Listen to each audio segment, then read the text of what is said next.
अब मैं आपको परिचय कराऊं उन इम्पॉर्टेंट रोल्स की जो कि प्रोजेक्ट प्रोसेस में काफ़ी इम्पोर्टेंस रखते हैं। इसमें मैं शुरू करूं प्लानिंग मैनेजर से। प्लानिंग मैनेजर वो व्यक्ति हैं जो प्रोजेक्ट की कंसेप्ट टू कमीशनिंग की पूरी योजना तैयार करते हैं। वो फील्ड की ड्राइंग के लिए डिज़ाइन मैनेजर से कंसल्ट करते हैं। वो प्रोजेक्ट शेड्यूल भी तैयार करते हैं कि कब शुरू हो और कब जा कर के ख़त्म हो। इसके साथ साथ वो machinery, man power, material, power, water की सारी ज़रूरतें निकालते हैं ताकि उनको शुरू से पता लगे कि क्या ज़रूरत है, किस समय में ज़रूरत है और उसकी अवेलेबिलिटी उनकी जानकारी में हो।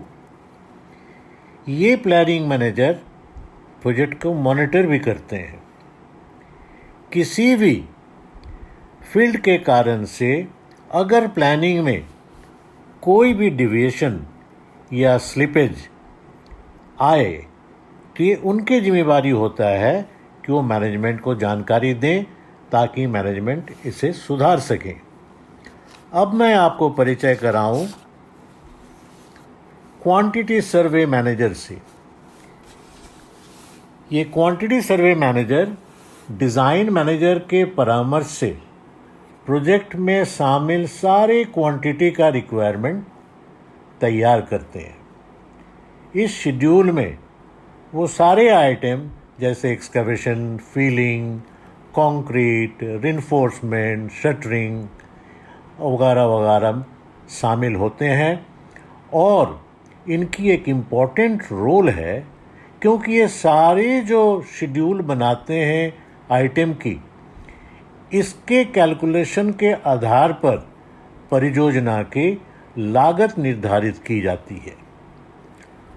अब मैं आपको अगले रोल से परिचय कराऊं, वो है एस्टिमेशन मैनेजर। इनकी भूमिका क्वांटिटी सर्वेयर द्वारा तैयार किए गए आइटम्स के आधार पर प्रोजेक्ट की लागत का पता लगाना है। अब ये क्या करते हैं?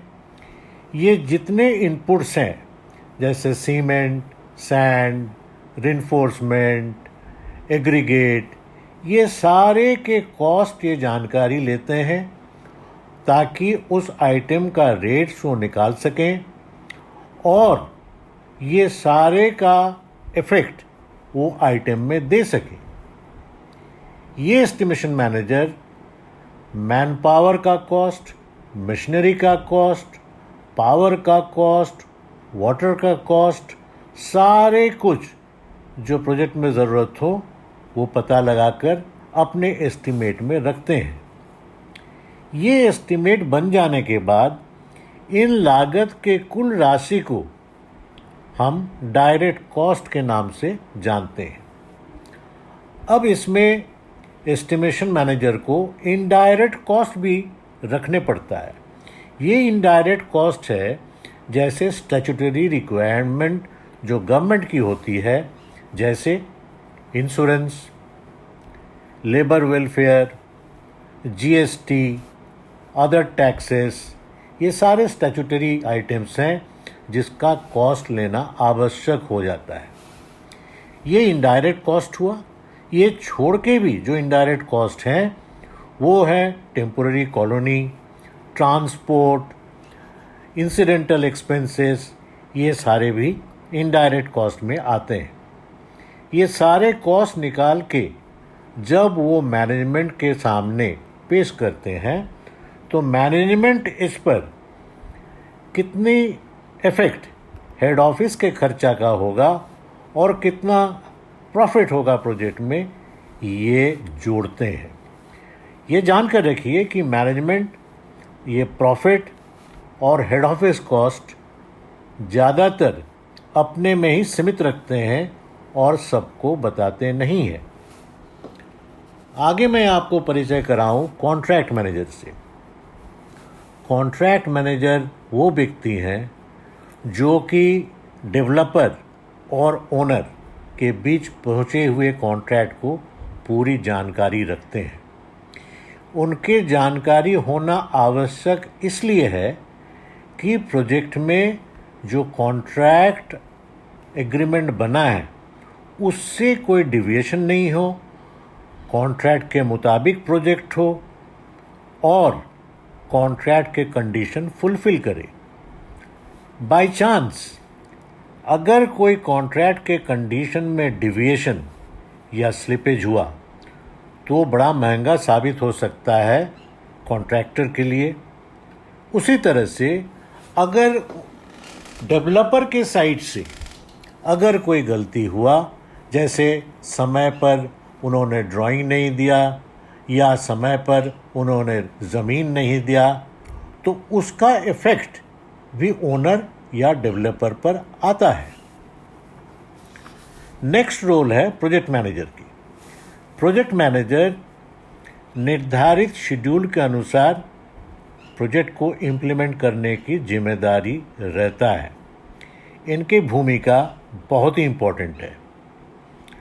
प्रोजेक्ट मैनेजर को अन्य के साथ जैसे procurement manager, workshop manager, finance manager, admin manager, quality and safety manager, इन सभी के साथ कोऑर्डिनेशन में रखने पड़ता है ताकि प्रोजेक्ट में जो भी आवश्यक हो वो उनसे जानकारी लेकर उन्हीं से प्रोजेक्ट में इम्प्लीमेंट हो। ये अगर कोऑर्डिनेशन में कहीं कोई गड़बड़ी आ गया तो प्रोजेक्ट के बहुत कुछ नुकसान हो सकते हैं और वो नुकसान भारी पड़ सकता है। तो ये प्रोजेक्ट मैनेजर को सारे को साथ लेकर चलना है, उनको देखना है प्रोजेक्ट समय पर हो, उनको देखना है कि प्रोजेक्ट कॉस्ट के मुताबिक हो, उनको देखना है कि प्रोजेक्ट में सारे इक्विपमेंट हो, उनको देखना है कि प्रोजेक्ट में सारे मैन पावर हो, उनको देखना है कि प्रोजेक्ट में सारे मटेरियल अवेलेबल हो और उनको ये भी देखना है कि प्रोजेक्ट में सेफ्टी और क्वालिटी का मान उच्च है। अब अगला भूमिका है अकाउंट्स या फाइनेंस मैनेजर। अकाउंट्स या फाइनेंस मैनेजर की एक महत्वपूर्ण भूमिका है। वो परियोजना के खर्चा पर नज़र रखता है और यदि किसी भी क्षेत्र में कोई लागत का एक्सीड हो रहा है तो वो मैनेजमेंट के सामने अपने पेश करते हैं। वो परियोजना के लिए कैश फ्लो तैयार करते हैं और ये कैश फ्लो के बेसिस पर वो प्रोजेक्ट का कॉस्ट क्या बढ़ रहा है या सही चल रहा है वो जानकारी लेते हैं।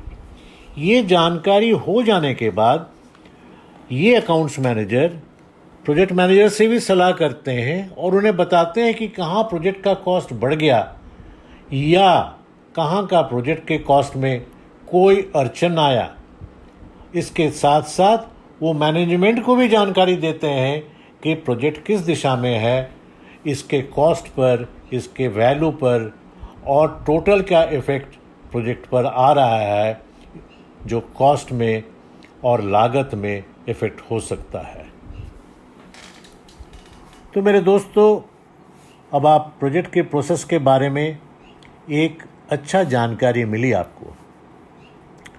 आप में से कई पहले से ही जानते हैं कि आपकी भूमिका प्रोजेक्ट के लिए एक महत्वपूर्ण भूमिका है और आप सभी को समझाया कि भूमिकाओं के प्लेयर्स और विभिन्न रोल क्या हैं और इसलिए आप जान कर रखिए ये सारे जो प्लेयर्स हैं ये प्रोजेक्ट के स्तंभ हैं, मतलब पिलर्स हैं जो कि प्रोजेक्ट को सक्सेसफुली कंप्लीट करने के लिए। आपको मेरी शुभकामनाएं और आगे फिर मैं आपसे बात करूंगा एक दूसरे सब्जेक्ट पर।